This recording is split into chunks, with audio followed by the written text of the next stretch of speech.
Superman the movie is boring. Shut up! In Man of Steel, Krypton is a hellscape. Jor-El screams, I warned you. Harvesting the core was suicide. but the council is too scared to seek any ecological alternatives while Zod interrupts for his hostile takeover. The last days of Krypton is the last day of a society, where even if it didn't explode, it would have descended into chaos. Think a better world than ours, Cal. In Superman the movie, Krypton is an idealized civilization. Jor-El successfully sentences Zod, which establishes it as a just place, where these higher beings punish those for violence, hatred, and irresponsibility. Whose perversions and unreasoning hatred of all mankind have threatened even the children of the planet Krypton. And unlike Man of Steel, the Council aren't too cowardly to act. Instead, they're too arrogant. I tell you, Krypton is simply shifting its orbit. These differences is crucial because Krypton isn't irredeemable. Despite their hubris, their accomplishments are still worthy of idolization, which is anchored by the beautiful, sweeping John Williams score, which I can't play, and this amazing speech from Jor-El where clearly Marlon Brando is reading off a piece of paper next to the baby because his eye lines don't match. Kansas is also given the same grand scope. There are these massive sweeping shots that mythologizes everything with nostalgia that's crucial for the film's equilibrium. You know, we'd always worried during the production whether we'd succeeded in bringing Superman to life. Because making people believe that a man could fly wasn't really the hardest part of making the film. I mean, we all know that Superman can leap over tall buildings, but the question is, could he leap over the generation gap since those early Siegel and Schuster days? We wanted to know if a man from the innocent 30s could survive in the post-Watergate 70s. For a film made in 1978, it's actually really quite postmodern in its sense of self-awareness. Did you know the film doesn't actually open on Krypton, but with curtains revealing a cover of Action Comics where a child narrates the story of the Great American Depression of 1938, the time where Superman was created. Even the great city of Metropolis was not spared the ravages of the worldwide depression. He's a lot of what America once was a long time ago. I'm a very liberal human being in my philosophies and my politics, and I find myself, in an odd sort of way, looking and respecting the conservative attitude of what Superman stands for now. Because I think I see a lot of my philosophies in application now, and I'm not very happy with them, and I almost wish I could go back to what once was, and what America once was. The philosophy of the film is not to update the material, but to educate people on how to appreciate it, to speak to everyone's inner child, if you will. The first line from a character is literally, This is no fantasy, no careless product of wild imagination. As a result, by preparing you with the vibes of a bygone time, it's able to bypass the cynicism of the present, as opposed to compromise Superman with edge.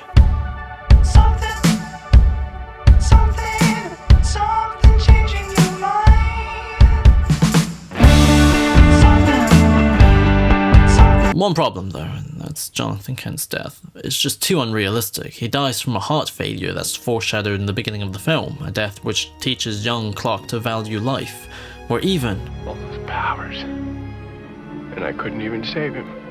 thus inspiring him to finally leave home and discover who he is, as he's drawn to Jor-El's crystal, drawn to his heritage. What a load of malarkey. Obviously it would have been way better if Jonathan Kent died from a tornado. As Martha prepares breakfast, where the Cheerio logo can be perfectly read despite being so dark, and then it's also perfectly readable on the other side, Clark shares a moment, experienced by every young person, Always remember.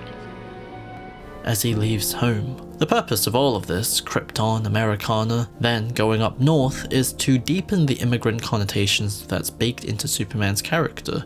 Being from Kansas is only half of him, and it's here where the difference between the Kryptons creates the most maddening differences. In Man of Steel, Krypton's legacy is not inspirational, it's a point of shame. Therefore, Cal's mission is entirely tied to Jor-El, who actively wants him to lead Earth differently. So, people will look to the stars as opposed to destroy the environment. He even specifically said he chose to stay and die just to ensure no part of Krypton lives on, which seems a bit overdramatic. Your mother, Lara, and I were a product of the failures of our world as much as Zod was, tied to its fate. As a result, Kal-El has no interest in his heritage or face any existential challenge being among his people. So I'm alone. Krypton is a shithole, we see it's a shithole, Jor-El tells his son it's a shithole, Zod is evidence it was a shithole. so Cal dooming everyone to extinction isn't really a moral issue. He never even flinches at it. In contrast, in Superman the movie, it's the opposite. Jor-El wasn't a rebel, he was the best of Krypton, and he gives his son the history and education of a civilization so far ahead of Earth that it's his wisdom that transforms Clark into Superman. This is the other half of Clark. Always hold in your heart the pride, your special heritage. You are revealed to the world.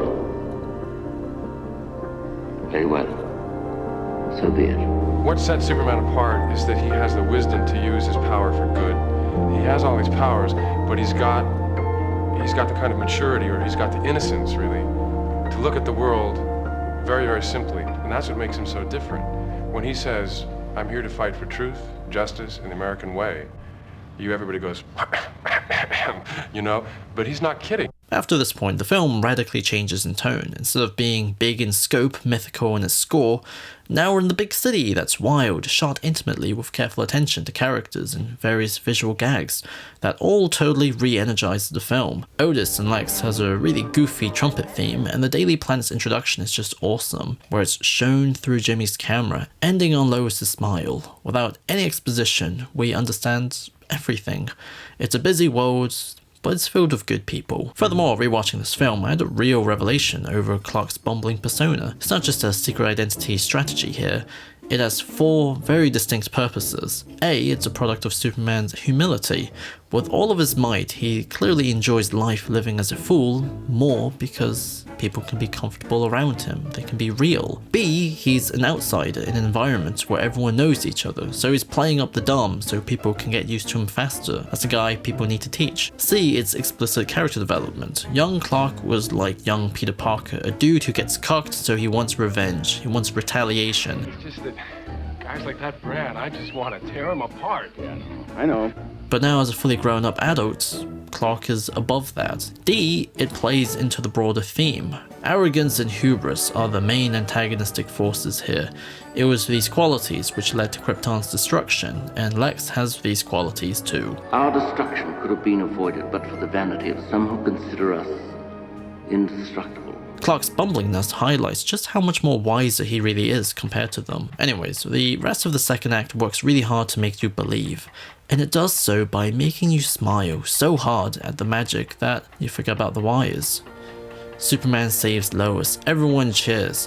When asked who he is, he just says he's a friend.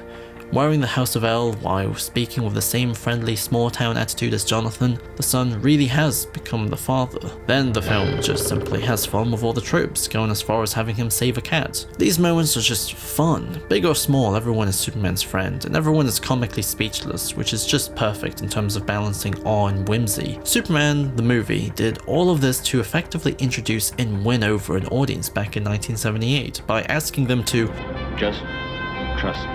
Whereas in contrast, Man of Steel was all about competing in an established culture and market by one-upping it in terms of spectacle, in terms of its dramatic seriousness. It uses Metropolis, the planet, Lois Lane, but it never really goes deeper than their utility, and it's because it couldn't make the necessary tonal switch. Man of Steel locks Superman at a distance where he's only viewable through the emotions and awe of others, like Jor-El, Lois, or even a random priest. That inability to relate to him because he's a mystery is used to make him bigger, like a god. How do you find someone who has spent a lifetime covering his tracks? In contrast, the joy here in Superman the movie is an expression of Superman's feeling. We share the joy of him being in a new place with new relationships, the joys of helping people. It's all about adding humanity to the god, demystifying him. Not in terms of tears and screaming, at least not yet, but in terms of smiling. The papers are all over Superman, but he has his eyes on Lois. The interview is thus a secret date, and he's a real gentleman. Superman jokes about his height, doesn't give his age. She asks if he splurges or eats you-know-what. Yeah, yes, I do. When I'm hungry. You do. And you can sense the old country boy is still in there from the way he holds his hands. But he's also a proud immigrant, telling her about Krypton, then shows her his gifts. What's your background? Where do you hail from? Well, it's kind of hard to explain, actually. See, I'm from, well, pretty far away. Another galaxy, as a matter of fact. I come from a planet called Krypton. Huh? Clark Kent is a mask designed to fit in like an immigrant dressing and acting in accordance to their new home. Superman is the heritage of this immigrant. He wears the clothes, carries the pride and talents from his home, and takes great joy in introducing people to it. The flight is the equivalent of a foreign boy showing their date the food of their people or something. You can fly. You belong with God. You and I could belong to each other. It's beautiful, like genuinely, and she comes up with the name Superman from what she just experienced. Then Clark arrives for their date. She's totally distracted and can't help but to be unimpressed. He smiles with his glasses off as Superman, but then looks back at his glasses and is in tears by her reaction. He's ready to tell her, but she saunters on and he's back to normal. This moment is what Man of Steel lacks on a pacing level. We have to sometimes indulge in order to believe. The third act of the film is pretty much the weakest. Lex finally enacts his plan, in which the film turns into straight up slapstick for a while. But then we get this amazing tracking shot where Superman is caught. He's bamboozled. By the way, I was ready to scoff at the film's dated effects, but they actually really hold up, even after 100 years. The shots, sound effects, cuts, and music all work in harmony to flood you with loads of energy, so you're too excited to be bothered, and none of the faker shots ever last long enough for you to inspect them. But then we get to the point where the film really goes for it. Lois is dead. For the first time, you're hit with this genuine heaviness, a weight crushing down on you. Superman screams and flies so far into the sky that his textures is all gone. He can hear voices, Jor-El forbidding him once again about interfering with human history, Jonathan reminding him of a greater purpose, and his younger self saying how even with all of his powers he couldn't save someone. So he goes back in time, an act of defiance. But it's an act not out of foolishness, but out of responsibility. Not to a ghost, but to someone alive, someone he loves. It's the moment where he becomes greater than the boy at his father's funeral, and greater than the baby listening to his father. He is his own man now. It's also just straight up goofy. He could have just screamed and then Lois would wake up. In fact, this climax was supposed to be saved for Superman 2, but they thought it would be more spectacular here. Anyways, Superman brings Otis and Lex to prison. He reveals his big bald head, and the warden of the prison industrial complex is like, "The country is in your debts," or something, and Superman is like, "Yeah, we're on the same team." No, sir. Don't thank me, Warden. Before flying off and famously smiling at the camera as he passes by. Superman the movie is a very careful pastiche using many different symbolic sources to build its pop culture mythology with gravitas. What's crazy is how fully formed it is in its coherence and confidence, and its modernness. Everything from casting, the way it expertly changes in tone and style from an epic to funny to a drama, a skill which over time has become something only the best superhero movies can do. It's a true epic following a life from baby to boy to man, but all the way through it's also about this page. The magic of Superman the movie is not unlike what Nolan would eventually do with Batman Begins, where it carefully synchronizes the titular hero's existence as both a biographical tale and as a symbol. It's a dream of 1930s America.